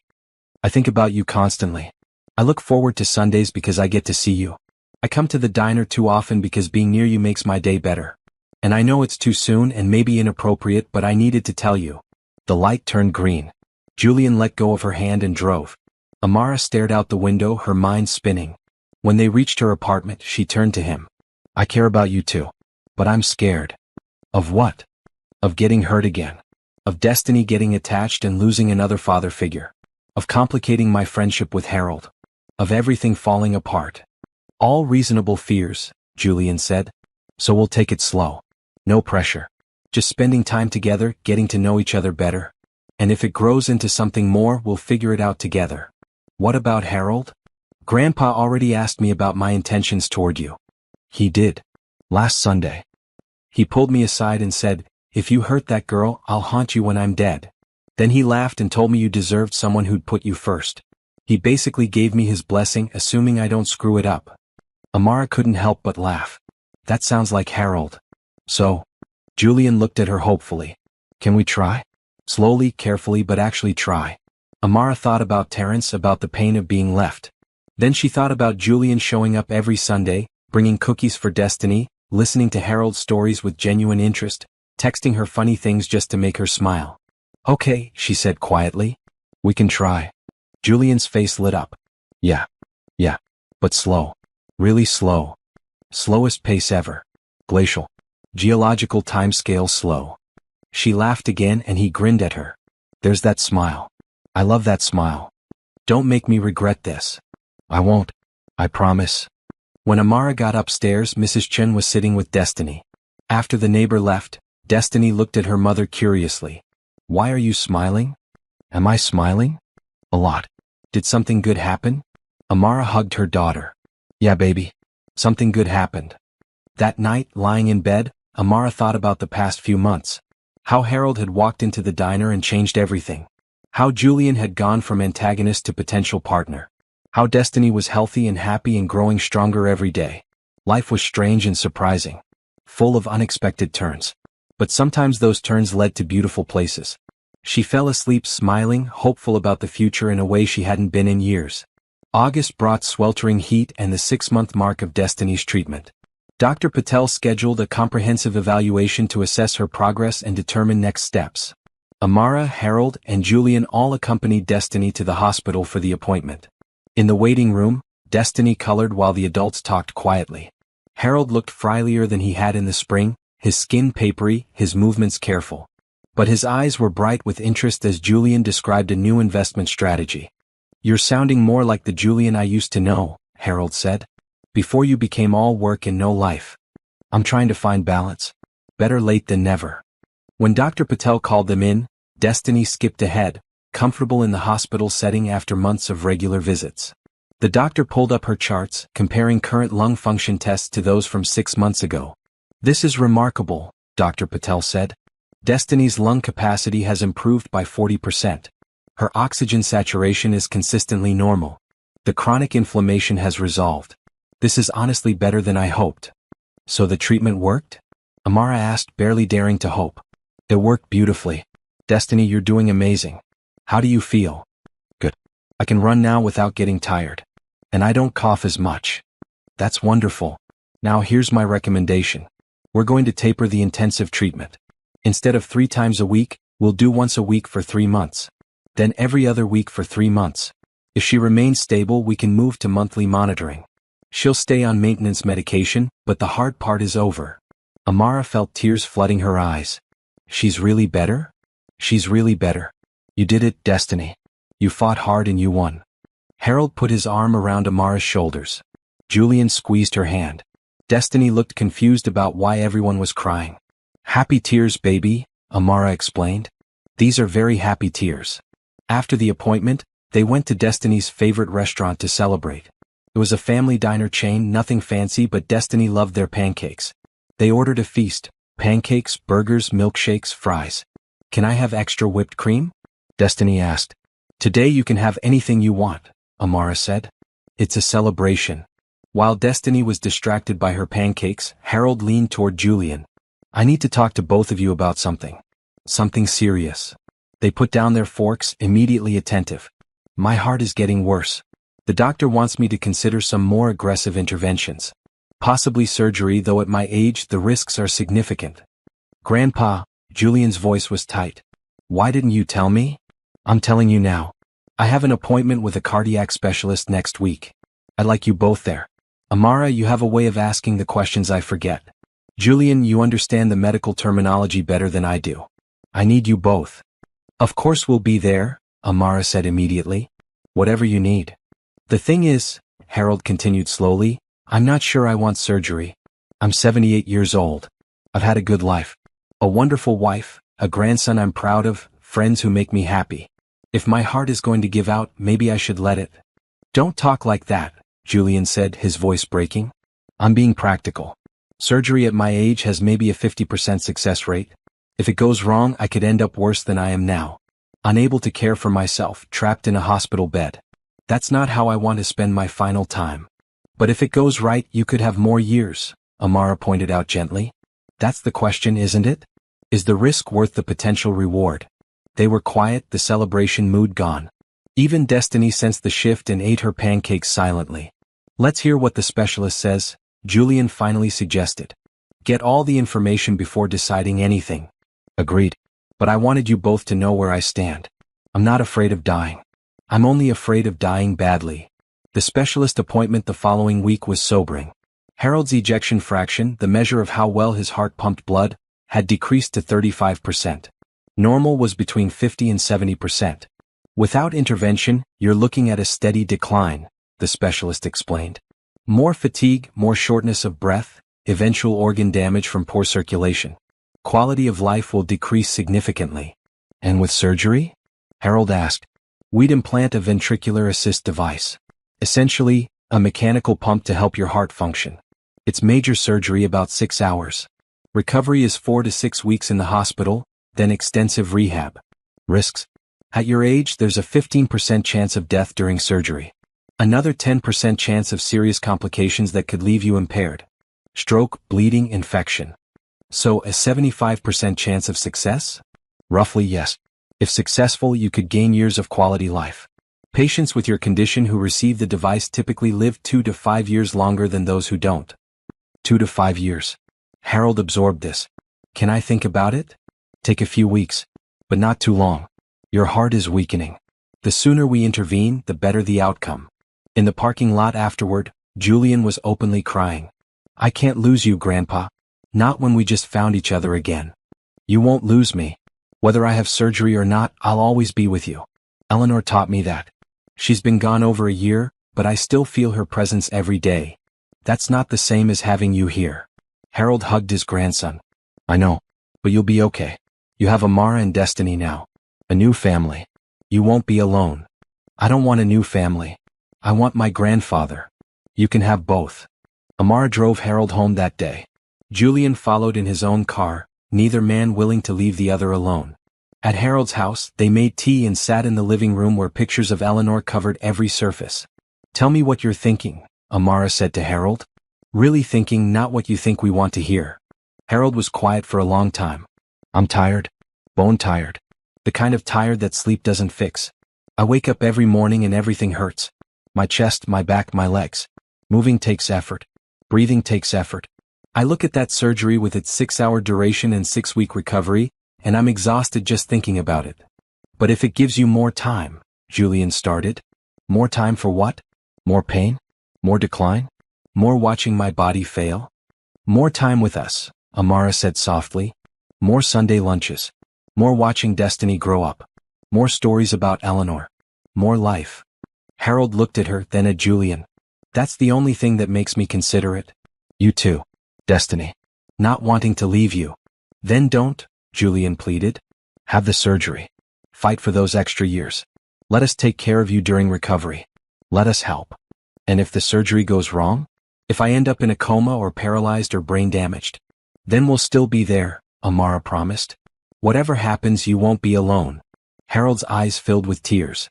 I don't deserve you too. You're wrong, Julian said. We don't deserve you. You saved Destiny's life. You brought Amara into our family. You taught me what actually matters. Everything good in my life right now traces back to you. Mine too, Amara agreed. You gave me hope when I had none. You showed me kindness when I was drowning. You let me keep my daughter. I owe you everything. You owe me nothing. You gave me a reason to keep living when Eleanor died. That's a debt I can never repay. They sat together as afternoon faded to evening. Made dinner together, simple pasta that no one ate much of. Talked about memories, about Eleanor, about the future they hoped to have. Finally, Harold made his decision. I'll do the surgery. Not for me but for you. Because you asked and because the love I feel for you both makes me want to fight. Even when I'm tired. Even when I'm scared. Love is worth fighting for. Julian grabbed his grandfather in a fierce hug. Thank you. Thank you for fighting. Amara joined the embrace, the three of them standing in Harold's kitchen, holding each other, bound by something deeper than blood. Family by choice. Family built on kindness and hope and love. The surgery was scheduled for September 15th. 4 weeks away. Harold insisted on keeping to their routine. Daily breakfast at the diner, Sunday lunches, Destiny's therapy appointments. Living life fully until the surgery date arrived. No moping, he declared. No treating me like I'm already gone. We're going to enjoy every day. And they did. Those 4 weeks were filled with laughter and love and making memories. Julian took time off work, something he'd never done before. They went to the park with Destiny. Visited the botanical gardens Eleanor had loved. Made elaborate Sunday dinners instead of simple sandwiches. Harold told stories about Eleanor that he'd never shared before. About their first date, when he'd been so nervous he spilled wine on her dress and she'd laughed instead of getting angry. About their wedding night when they got lost driving to their hotel and ended up sleeping in the car. About the miscarriages, 3 of them, and how they'd grieved together and eventually accepted they wouldn't have biological children. That's when we took in Julian, Harold explained.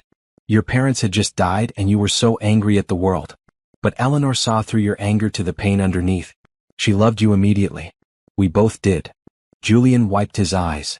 I never told her thank you enough. For taking me in. For loving me. She knew. Trust me, she knew. On September 14th, the night before surgery, they had one final dinner at Amara's apartment. Destiny had made a card with drawings of Harold at different stages. Harold at the diner, Harold in the park, Harold at Sunday lunch, Harold smiling. This is for when you're in the hospital, Destiny explained. So you remember to come back to us. Harold looked at the card, at this 6-year-old who'd become like a granddaughter to him, and broke down crying. I'll remember, sweetheart. I promise I'll remember. That night, after Destiny went to bed, the 3 adults sat in the small living room and talked about everything and nothing. About hopes and fears. About what Harold wanted if things went wrong. Cremation, ashes scattered in Eleanor's garden, no sad funeral but a party celebrating life. But things won't go wrong, Julian insisted. You're strong. You'll get through this. I hope so. But if I don't, you two have to promise me something. Anything, Amara said. Take care of each other. Julian, Amara is special. If you're smart, you'll figure out how to make a life with her. Amara, Julian is a good man underneath the work a human being. Let him love you. Let him love Destiny. And both of you remember me with joy, not sadness. I lived a good life. I have no regrets. They promised, both crying, holding his hands as the night deepened into early morning. At 5 a.m. they drove to the hospital together. Harold checked in, signed forms, changed into a hospital gown. The surgical team came to prep him, explaining procedures one final time. 6 hours, the surgeon said. We'll update you every 2 hours. Harold hugged Julian, then Amara. See you on the other side. See you soon, they chorused. And then he was wheeled away and all they could do was wait. The waiting room at Riverside General Hospital had uncomfortable chairs and fluorescent lighting that made everyone look sallow. Amara and Julian sat side by side, hands clasped, watching the clock tick forward with agonizing slowness. Mrs. Chin had Destiny for the day. You focus on your friend, she'd insisted. Destiny will be fine with me. The first update came at 7 a.m., 2 hours into surgery. A nurse in blue scrubs appeared. The procedure is going well. He's stable. 2 more hours at least. Julian nodded, unable to speak. Amara squeezed his hand tighter. They tried to pass time. Julian bought terrible coffee from the vending machine. Amara called Mrs. Chen to check on Destiny. They attempted to read magazines but couldn't focus on the words. What if something goes wrong? Julian whispered at one point. Then we deal with it. Together. But nothing will go wrong. Harold is strong. He's 78 with a failing heart. He's stubborn as a mule and has reasons to live. That counts for a lot. The second update came at 9 a.m. Same nurse, same message. Still going well. Getting close to finishing. By 11 a.m., Amara was pacing. Julian had given up on sitting and stood by the window, staring out at the parking lot without seeing anything. Finally, at 11:37 a.m., the surgeon appeared. Still in his surgical cap and scrubs, looking tired but satisfied. The surgery was successful. Julian and Amara both started crying immediately. The surgeon smiled. Mr. Westbrook is a fighter. The device is in place and functioning well. His heart responded better than we hoped. He's being moved to the ICU now. He'll be sedated for the next 12 hours, but barring any complications, I'm optimistic about his recovery. Can we see him? Julian asked. In about an hour, once he's settled in the ICU. 2 visitors at a time, 5 minutes each hour for today. Tomorrow we can be more flexible. They waited another hour that felt like 10. Finally, a nurse led them to the ICU. Harold lay in bed, tubes and wires everywhere, machines beeping steadily.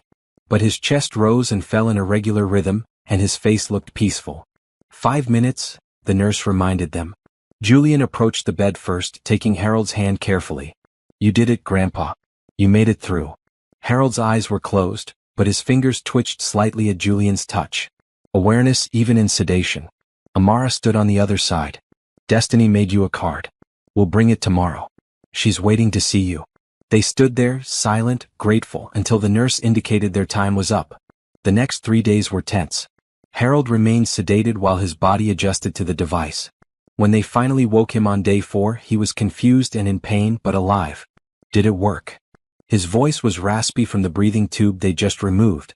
It worked perfectly, Julian told him. You're going to be okay. Good. I have Sunday lunch to get to. They laughed, crying at the same time. He was going to be okay. Recovery was long and hard. 6 weeks in the hospital, just as the surgeon predicted. Physical therapy to rebuild strength. Occupational therapy to relearn daily tasks. Cardiac rehab to condition his heart device system. Amara and Julian visited every day. They brought Destiny on weekends. She'd draw pictures at Harold's bedside, chattering about school and her art class and the new book she was reading.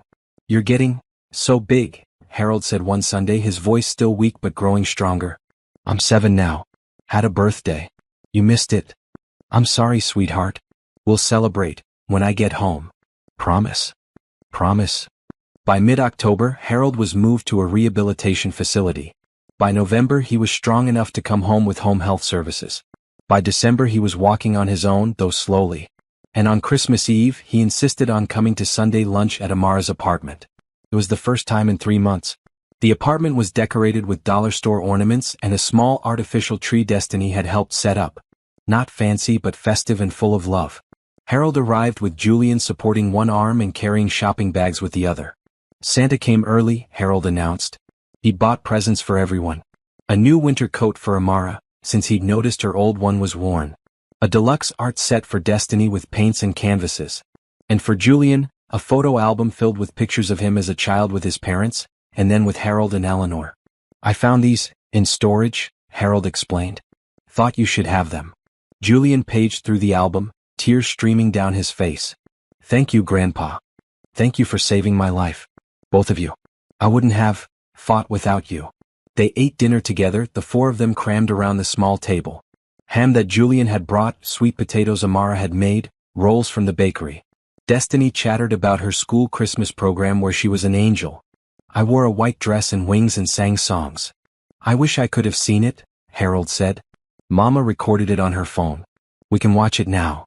They crowded around Amara's phone, watching Destiny's performance. She sang off-key with complete confidence, her face shining with joy. Harold laughed until he cried. After dinner, Destiny showed Harold her recent artwork. She'd been drawing constantly, her skills improving dramatically.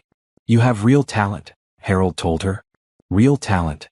When I grow up, I'm going to be a famous artist. And I'm going to make paintings of all of us. Our family. Our family, Harold repeated, looking around at Julian and Amara. Yes, that's exactly what we are. Later, after Destiny went to bed, the adults sat in the small living room drinking tea. Harold moved carefully, still healing, but the color had returned to his face and his eyes were bright. I have an announcement, Harold said. About the foundation I mentioned months ago. The one in Eleanor's name? Amara asked. Yes. I've been working with lawyers to set it up properly. It's going to help families like yours, Amara. Single parents struggling with children who have chronic illnesses. We'll provide grants for medical treatment, living expenses, whatever they need. That's wonderful, Amara said. And I want you to run it. Well, help run it. I'll handle the financial side, but you understand what these families need. You've lived it. You're perfect for the role. Harold, I'm just a waitress. You're a mother who moved mountains for her child. You're a woman who never gave up hope. That's the perspective this foundation needs. He pulled out more papers. There's a salary. A real salary. Enough that you won't have to work at the diner anymore unless you want to. Amara looked at the numbers and felt dizzy. This is more than I make in a year. It's what the position pays. Will you do it? She thought about all the families struggling like she had. About being able to help them the way Harold helped her. About turning her pain into purpose. Yes. Yes, I'll do it. Harold smiled. Good. We start in January. Office space is being set up now. Julian is handling the legal and financial structure. Together, we're going to help a lot of people. What about the diner? Amara asked. I've worked there for 3 years. Give notice. Leave on good terms. But Amara, this is your chance to do more. To help more people. Take it. She did. 2 weeks later, she gave Mr. Patterson her notice. He was sad to lose her but understanding. You deserve better than waiting tables. Go make a difference. January brought cold weather and new beginnings. The foundation office opened in a renovated building downtown. 3 rooms. One for Harold's financial work, one for Amara's grant management, one for meetings with families. Their first week they had 5 applications. By the end of January 27, word was spreading. Families in crisis reaching out for help. Amara interviewed each family personally. Listened to their stories. Approved grants with Harold's guidance. Watched as medical treatments became possible, as stress eased from parents' faces as hope returned. We're really doing it, she told Harold one afternoon. We're just getting started. By year-end I want to help 50 families. Maybe more. Julian came by the office every few days checking on the financial structures, offering advice. But he also came to see Amara. To bring her lunch. To make her laugh. To remind her to take breaks. Their relationship had deepened slowly over the months. First friendship, then something more. He'd started holding her hand in public. Kissing her goodbye. Looking at her like she was precious. On Valentine's Day he took her to dinner at a nice restaurant. Not fancy, just nice. Cloth napkins and real flowers on the table. I have something to tell you, Julian said over dessert. Amara's stomach fluttered. Okay. I'm in love with you. Have been for months. I know we said slow, but I can't keep pretending this is casual. It's not casual for me. You're everything. Amara felt tears prick her eyes. I love you too. I was scared to say it first. Scared of what? Of losing you. Of Terrence happening again. Of being left. Julian reached across the table and took both her hands. I'm not Terrence. I'm not leaving. Not when things get hard, not ever. You're stuck with me.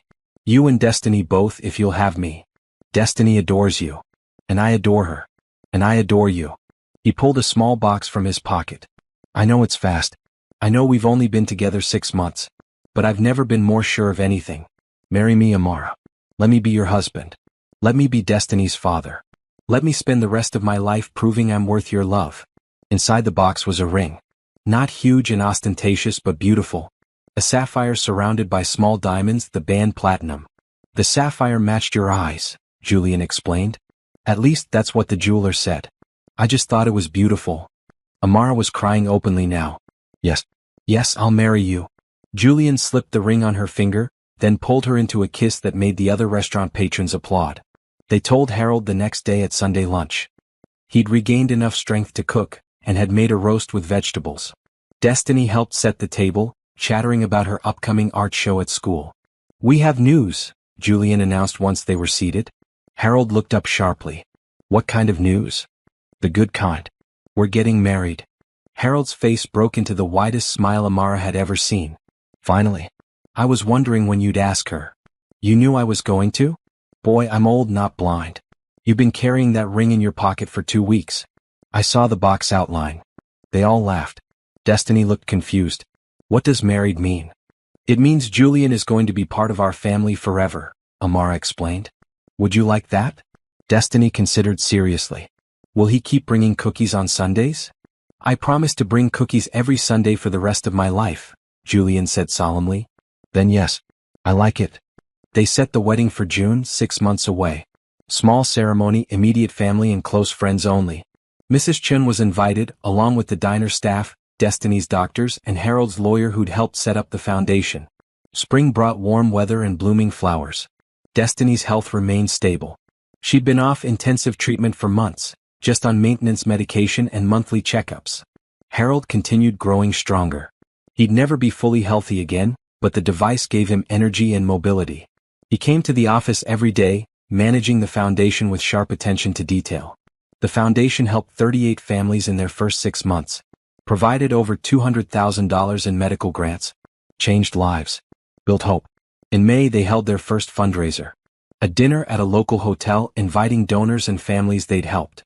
Destiny, now 7.5, created the art for the invitation, a garden with flowers of many colors representing different families, all growing together. The fundraiser was successful. They raised enough money to help 20 more families. Local news covered the event. More applications poured in. We're making a difference, Harold said during his speech at the dinner.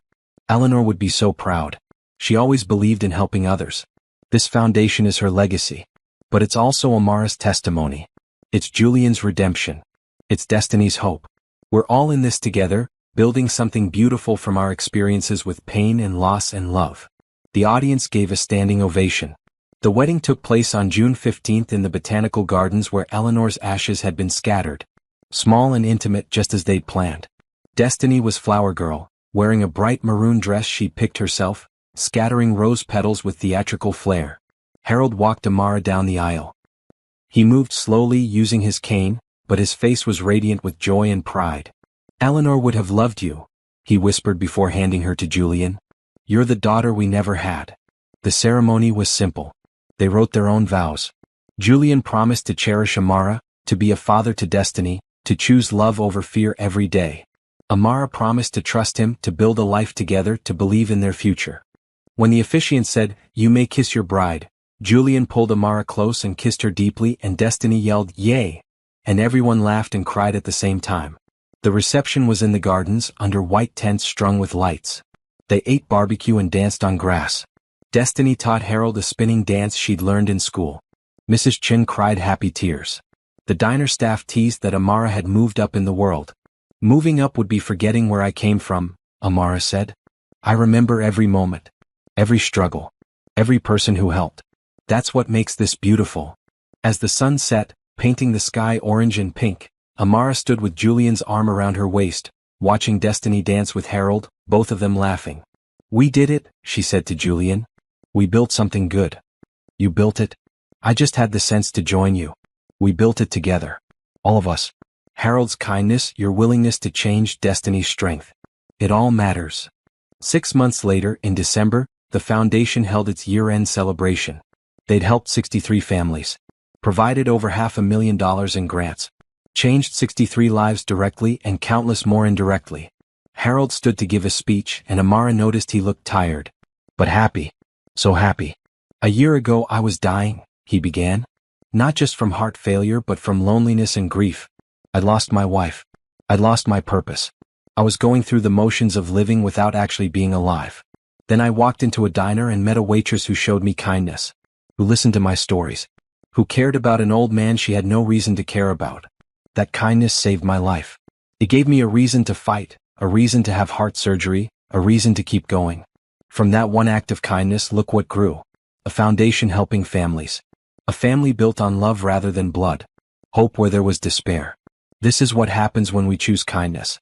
When we lead with love. When we believe in each other. Thank you all for being part of this journey." The room erupted in applause. Destiny, sitting on Amara's lap, whispered, "Is Mr. Harold crying happy tears?" "The happiest tears," Amara confirmed. That night, after the celebration, after Destiny was asleep, Amara and Julian sat on their small balcony watching snow fall gently on their neighborhood. They'd bought a bigger apartment, still not fancy but with space for everyone. "Do you ever think about where we'd be if Harold hadn't walked into that diner?" Julian asked. "All the time. Destiny might not have survived. I'd probably have been evicted. Lost everything. And I'd still be working 80 hours a week, calling my grandfather every few weeks, missing what actually matters." One moment of kindness changed everything. It wasn't just one moment though. It was every moment after. Your choice to keep being kind. To accept help when it was offered. To forgive me when I didn't deserve it. To believe in us. Amara leaned against him. Kindness, hope, and love. That's what Harold always said. Let those things lead and everything else falls into place. He was right.